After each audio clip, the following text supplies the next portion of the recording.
Good afternoon, everyone. Those of you watching this virtually, my name is John Malloy. I'm part of the eLife Lab group with Sarah Walker. I'm a third-year graduate student here at SESE, and my research is on chemical fragments and whether those are evolutionary markers. To explain what those are, um, I'll get into the motivation of my work first. Um, my big question is evolution ultimately predictable? Can we look at another system somewhere else on another planet and say that thing is alive because it goes through evolution in some way? How can we detect that? Um, and also, can that system look like us? Like, can it eventually become something that we can recognize, communicate with? Um, all those big astrobiological questions. Um, So to break that down, I have to figure out what other systems can undergo evolution. Let's compare biology with something else. Um, would those systems be alive? And most importantly for this form of research, how would you determine evolution? Um, what I'm doing for this work is I'm saying chemistry is a system that undergoes evolution. Is a chemical system besides our own that undergoes evolution alive? Absolutely. How else would it be? How else would you define life? And these things called chemical fragments are by means of determining whether something has evolved or not. So what's a chemical fragment? In order to get them, you have to first access a set of chemistry, whatever that is, whether they're minerals, biochemistry, take a random segment of drugs, whatever you want. But access a set of chemistry and perform this thing called a maximal common substructure algorithm. Um, it's a way of saying compare two molecules and, as you can see here, find the largest substructure of chemistry that goes between them. So in this case, you have a benzene ring, you have an oxygen, have this carbon chain with nitrogen attached to it. That's the largest common substructure found between these two particular drugs. You can do this for any kind of chemistry.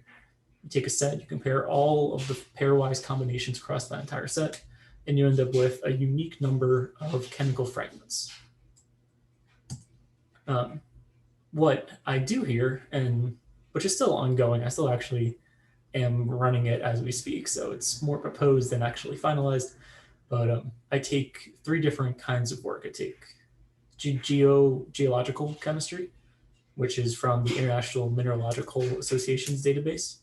I take biology, which is from the Kyoto Encyclopedia of Genes and Genomes.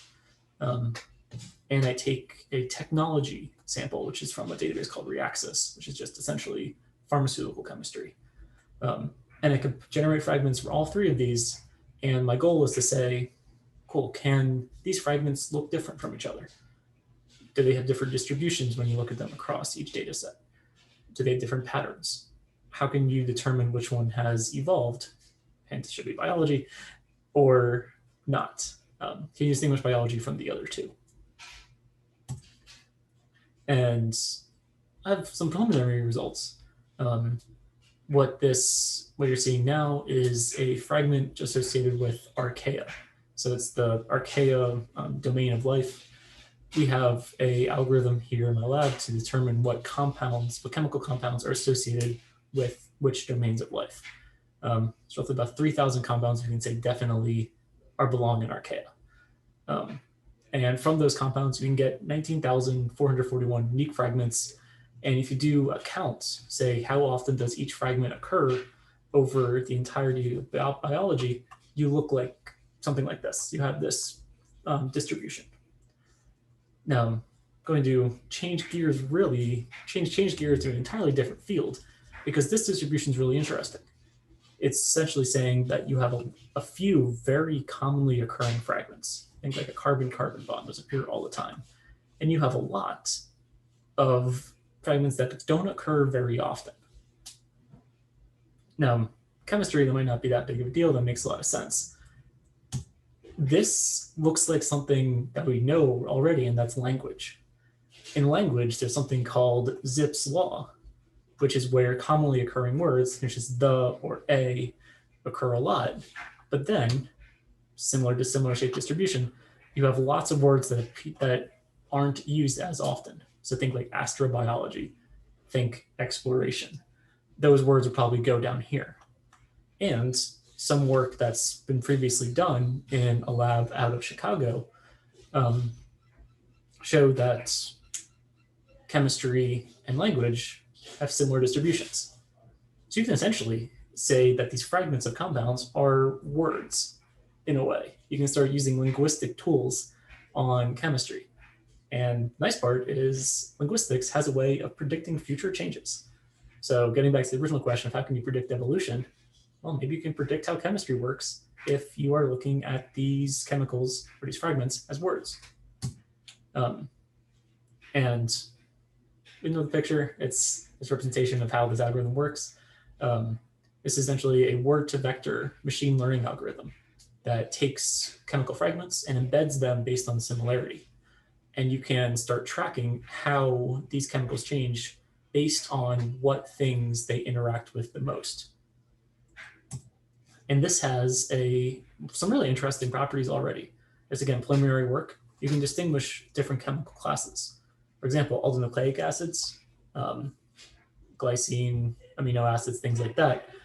Those are all clustered together. You're able to say those things are similar to each other. While you have steroids are also similar to each other. How did this distinction happen? They all begin in the center and then branch out. How did you track this evolution? That's the question that I'm trying to answer now. So that's my research. That's what I do. Feel free to ask me any questions on that. But outside of the lab, I am a part of the eLife group with Sarah Walker. Also do a lot of things outside of science itself. I co-lead the SESE Prison Education Program, which hopefully you stopped by the main room and saw me there. I also co-lead the Arizona Science Policy Network with people outside of SESE. I am leading that discussion as well, so hopefully you saw me there too. And outside of ASU altogether, I'm also an outdoor education teacher through the University of Arizona at the Sky School program on the top of Mount Lemmon in the Santa Catalina Mountains. I really enjoy teaching. I enjoy kind of communicating science. I enjoy interacting with science at a more applicable level than actually just sitting in the lab and writing. I want to see science applied and taught and implemented in different policies. Feel free to ask me any questions. Hopefully I'm here in person. And looking forward to seeing all of you at SESE next year. Thank you.